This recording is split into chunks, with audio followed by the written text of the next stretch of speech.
Welcome to all of you.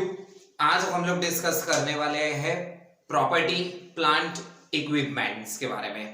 That means हमारा revise accounting standard 10 के बारे में। कुछ ऐसे सम्स है जिसमें नॉर्मली पूरा AS10 हमारा इंक्लूड हो जाएगा। ऐसे ही कुछ सम्स की डिस्कशन करने वाले हैं। तो first one, Gamma Limited India की कंपनी है, use a horses to transport a material from one place to another place on a hilly area where a construction activity is going on. Its purchase horses worth rupees 80,000 from the transporting material on 1st April 2018. Useful life of the horses was estimated 5 years. Therefore, company decided to write off depreciation on horses as per SLM over a 5 year. Comment on the treatment for the depreciation accounting as per AS10. चलो, अगर depreciation find out करना है तो हमारी depreciation की formula क्या होगी? तो depreciation is equal to cost minus scrap value divided by estimated life. But यहां पे कॉस्ट देखी जाए तो अपने पास जो भी हॉर्सेस अवेलेबल है, हॉर्सेस की कॉस्ट कितनी है? 80,000। स्क्रैप वैल्यू नील, एस्टिमेटेड लाइफ हमको प्रोवाइड किया गया है 5 ईयर। दैट मींस 16,000 हमारा एवरी ईयर डेप्रीशिएशन होगा। ये चाहती है कंपनी कि सर एवरी ईयर 16,000 हम डेप्रीशिएशन कैलकुलेट कर ले। और क्वेश्चन है हमारा, क्या एज पर AS10 ये अकाउंटिंग ट्रीटमेंट सही है कि नहीं? तो मैं बोलूं ना तो ये अकाउंटिंग ट्रीटमेंट बिल्कुल गलत है। क्यों? क्योंकि horses are a biological asset. Biological asset that means live stock. और AS10 में बोला गया है live stock is not eligible for depreciation. तो क्वेश्चन हमारा यही था कि क्या गैमा इंडिया लिमिटेड जो प्रोसेस कर रही है, जो ट्रीटमेंट दे रही है, क्या वो सही है? तो wrong. As per AS10 biological asset and live stock are not eligible for depreciation. That means ये हमारी असेट तो है बट इसके ऊपर हम कैलकुलेट डेप्रीशिएशन नहीं कर सकते। तो ये था हमारा first point.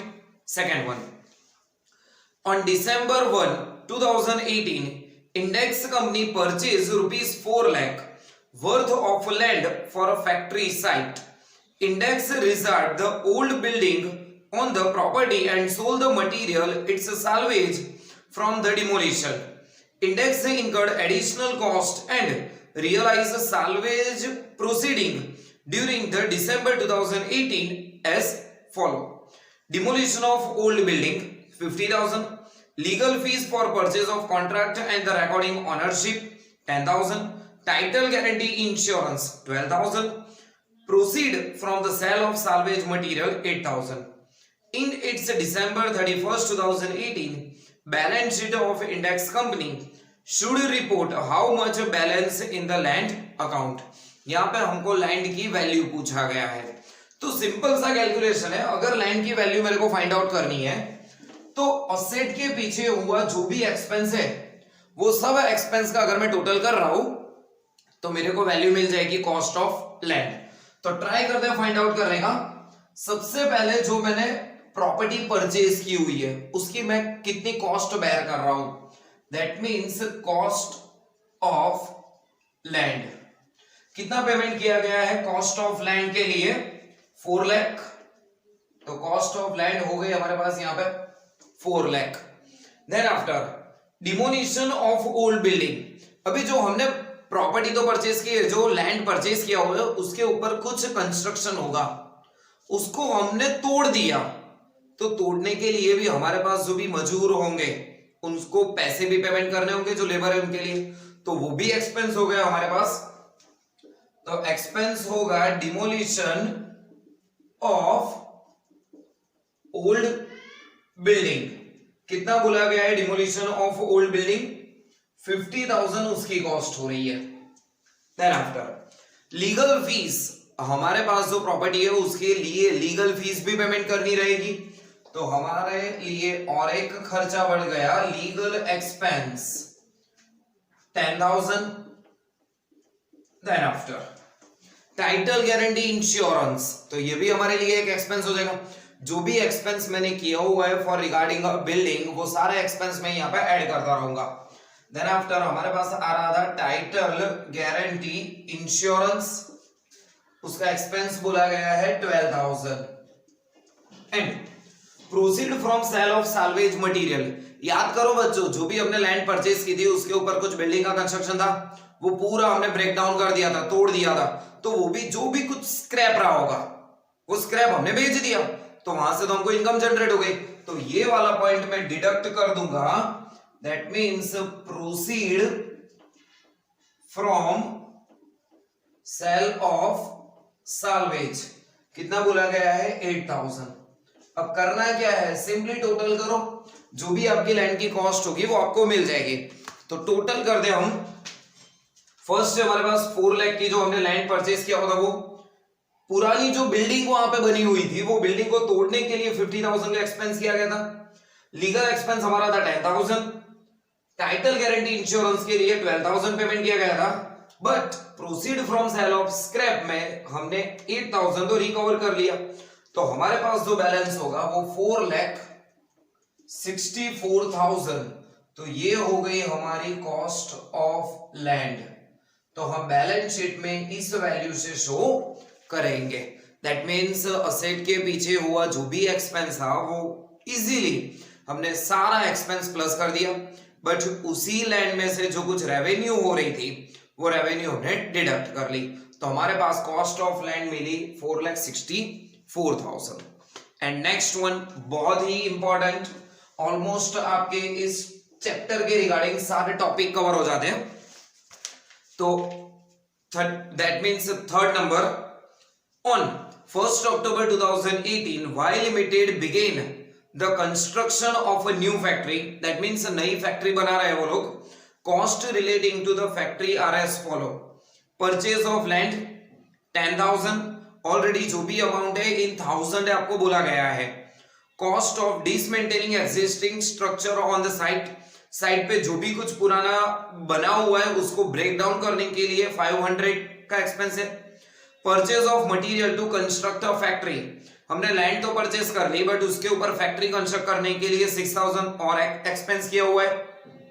Employ cost payment किया गया है 1,800, production overhead directly related to the construction 1,200, general administration overhead का पेमेंट किया गया है 600, architect and consultant fees directly related to construction 1,100, cost of reallocating staff who are to work at a new factory 300, cost relating to formal opening of factory 200, interest on loan to partly finance factory construction per annum 1,200, plant and machinery purchase for the use in a factory 6,000। Then after नीचे कुछ adjustments भी आपको provide किए गए। तो first one, the factory took 8 months to construct, that means factory बनने के लिए टोटल 8 महीने लगे हैं, and was brought into use on 30 June 2019। Employ cost are to be 9 months to 30 June 2019। That means हमारे पास जो भी कंस्ट्रक्शन का टाइमिंग ड्यूरेशन है वो 8 month का ही है, बट जो एम्प्लॉय कॉस्ट हमने कैलकुलेट ऊपर की है वो 9 month की है। तो क्या कर लेंगे, जो 1 month का है वो डिडक्ट कर लेंगे कॉस्ट हमारी। Then after second, the production overhead were incurred in the 8 month ended 30th May 2019. The include an abnormal cost 2 lakh caused by the need to rectify the damage caused by the gas leak. Construction already हो चुका था, but हुआ क्या, वहां पे कुछ gas leak की वजह से कुछ ब्लास्ट हुआ होगा या कुछ एबनॉर्मल सर्कमस्टेंसेस में वहां पे एक्स्ट्रा एक्सपेंस हुआ। दैट मींस यहां पे तो एबनॉर्मल एक्सपेंस हुआ है कुछ 2 लाख रुपए का। Then after Y limited received a loan 120 lakhs on October 2018. The building meets the definition of qualifying asset in accordance with the AS 16. That means a borrowing cost में cover हो रही है। The loan carries a rate of interest 10% per annum. Determine the cost of asset to be included in the balance sheet upon the initial recognition, giving the reason for the inclusion or exclusion of cost. Important वाला topic है, हर एक topic आपका यहाँ पे cover हो जाएगा। तो start करते हैं, लैंड की वैल्यू हम फाइंड आउट कैसे करते हैं। जो भी कॉस्ट है वो सारी कॉस्ट का हम यहाँ पे सिंपली टोटल ही करने वाले हैं। फर्स्ट वाला हमारे पास परचेज ऑफ लैंड तो लैंड की कितनी कॉस्ट थी वो लिख ले सबसे पहले। तो purchase of land, total payment किया गया है 10,000, बट ये जो भी अमाउंट है सारी अमाउंट लिखूंगा वो इन 1000 में लिखूंगा, ऑलरेडी प्रोवाइड किया गया है आपको। Then after cost of dismantling existing structure on site, हमारी जो साइट है उस साइट के ऊपर कुछ छोटा मोटा कंस्ट्रक्शन किया गया होगा, वो हमको ब्रेक डाउन करना है, तो उसके लिए भी एक्सपेंस होगा, तो वो एक्सपेंस भी ऐड कर देंगे। Cost of dismantling existing structure, उसके लिए पेमेंट किया गया है total 500। Then after purchase of material to construct a factory, चलो वहां पे जो लैंड था उसके ऊपर जो भी प्रॉपर्टी थी वो तो हमने निकाल दी, बट वहां पे दूसरी एक और प्रॉपर्टी वहां पे क्रिएट करनी है, तो ये भी हमारे लिए एक्सपेंस होगा। उसके पीछे जो मटेरियल का एक्सपेंस होगा वो, दैट मींस वो हमारे फैक्ट्री के रिलेटेड ही एक्सपेंस होगा। तो material cost directly related with the production, that means factory जो हम बना रहे हैं उसके रिलेटेड ही है, तो वो भी एक्सपेंस हम ऐड कर देंगे। हमारे पास अमाउंट है उसके लिए 6000। Then after employment cost, but employment cost में यहां पे कुछ प्रॉब्लम हो रहा था। क्या प्रॉब्लम हो रहा था? हमको प्रोवाइड किया गया 1800, बट हमको पता है 1800 जो भी है वो टोटल 9 मंथ का पेमेंट किया गया है, तो डिवाइडेड बाय 9 कर देते हैं। बट जो हम कंस्ट्रक्शन कर रहे हैं वो उसका टाइमिंग ड्यूरेशन है 8 मंथ, तो 1800 डिवाइडेड बाय 12 इंटू 8, तो एम्प्लॉय कॉस्ट कितनी होगी? Only and only 1600। Then after production overhead directly related to the construction, चलो ये तो डायरेक्टली रिलेटेड टू कंस्ट्रक्शन ही है, तो वो तो हम कॉस्ट ऐड कर ही देंगे। तो एक और एक्सपेंस ऐड हो रहा है प्रोडक्शन ओवरहेड। प्रोडक्शन ओवरहेड के लिए हमने पेमेंट किया गया है 1200। Then after general administration overhead, general administration overhead, चलो जनरल एडमिनिस्ट्रेशन ओवरहेड मतलब क्या? वहां पे जो भी कुछ कामकाज होगा, जो एडमिनिस्ट्रेशन करना रहेगा, उसके लिए जो भी पेमेंट किया गया है वो कितना पेमेंट किया गया है? जनरल एडमिनिस्ट्रेशन ओवरहेड 600, बट नील। क्यों? क्योंकि जनरल एडमिनिस्ट्रेशन ओवरहेड वो फैक्ट्री के प्रोडक्शन के लिए नहीं होगा, वो एडमिनिस्ट्रेशन के लिए होगा। दैट मीन्स हमारा एएस रिवाइज जो हुआ है 10, उसमें इस मैटर को जनरल एडमिनिस्ट्रेशन एक्सपेंस को डिसअलाउड किया गया है, तो जनरल एडमिन एक्सपेंस हम यहां पे कंसीडर नहीं करने वाले हैं। देन आफ्टर आर्किटेक्ट और consultant fees directly related to construction, obviously directly related to construction है, तो ये तो हम ऐड कर देंगे। तो कौन सा खर्चा हो रहा है? आर्किटेक्ट्स एंड कंसल्टेंट एक्सपेंस, कितना हो रहा है कंसल्टेंट के related fees? 1100। Then after cost of reallocating staff, yes आगे रीड करने की जरूरत नहीं है। Cost of reallocating to staff, that means एक जगह से दूसरी जगह पे स्टाफ को ले जाने के लिए, रीएलोकेट करने के लिए एक्सपेंस हुआ है। ये हमारे बिल्डिंग को कंस्ट्रक्ट करने के लिए एक्सपेंस नहीं हुआ है, तो इसको हम यहां से डिस्क्वालिफाइड कर देंगे, बट लिखेंगे सही हम यहां पे, तो कि कॉस्ट ऑफ रीअलोकेटिंग स्टाफ, बट ये डिस्क्वालिफाइड है, तो इसके लिए हम अमाउंट लिखेंगे नील, कुछ भी काउंट नहीं करेंगे।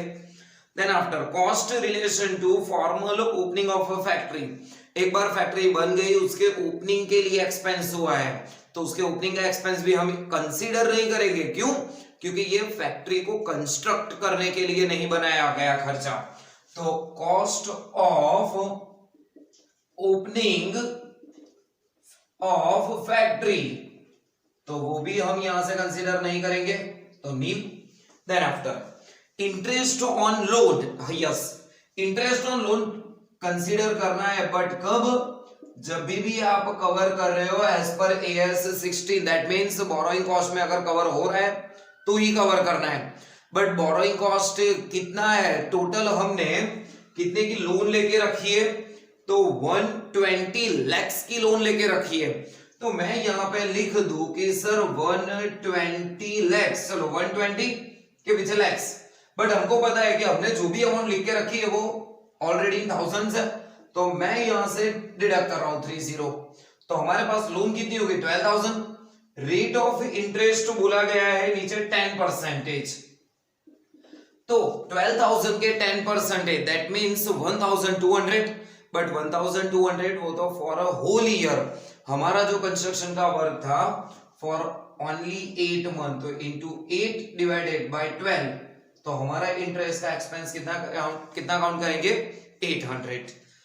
Then after plant and machinery purchase for the use in a factory, चलो फैक्ट्री के लिए हमने प्लांट एंड मशीनरी परचेज किया हुआ था, यस ये हमारी असेट है, purchase of plant and machinery, but मैं बात करूं बच्चों तो यहां पे तो मैं इसको डिसअलाउड कर दूंगा, क्योंकि मैं यहां पे किसकी कॉस्ट फाइंड आउट कर रहा हूं, जो मैं बिल्डिंग कंस्ट्रक्ट कर रहा हूं उसकी, उसमें रखी प्लांट एंड मशीनरी की वैल्यू हमको फाइंड आउट करना नहीं है, तो इन सब का जो मैं टोटल करूं वो मेरी फाइनल हो जाएगी टोटल कॉस्ट ऑफ फैक्ट्री।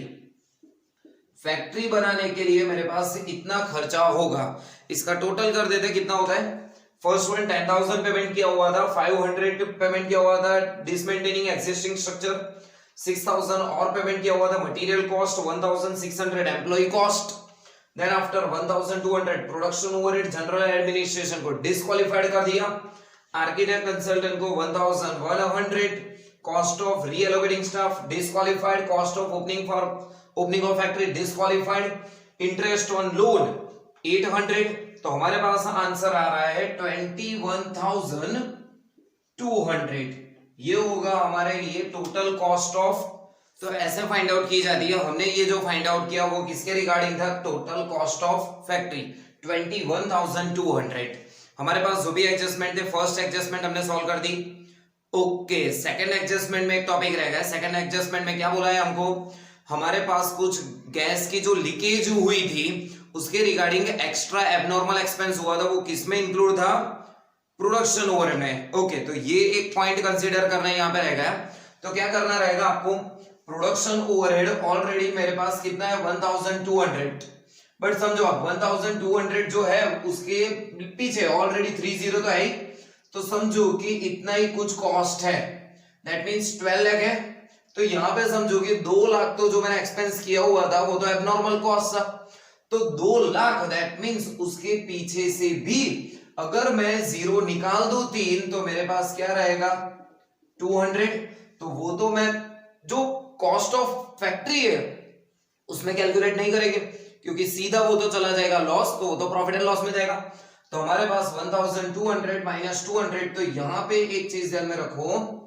1,000 होगा, अदरवाइज इट्स ओके, तो चलो हमारे पास 200 ऑलरेडी कॉस्ट रिड्यूस हो गई, तो हमारा आंसर यहाँ पे कितना हो जाएगा 21,000, तो ये एक छोटा सा करेक्शन था, तो ये एक ध्यान में रखना, देन आफ्टर अदरवाइज पूरा आपके पास टोटल कॉस्ट होगा 21,000। एंड इक्विपमेंट्स के रिलेटेड कुछ टॉपिक्स जिसमें ज्यादातर टॉपिक ऑलरेडी कवर हो चुके हैं, इसके रिगार्डिंग कुछ छोटा मोटा डाउट्स है तो आप नीचे कमेंट सेक्शन में लिख सकते हो।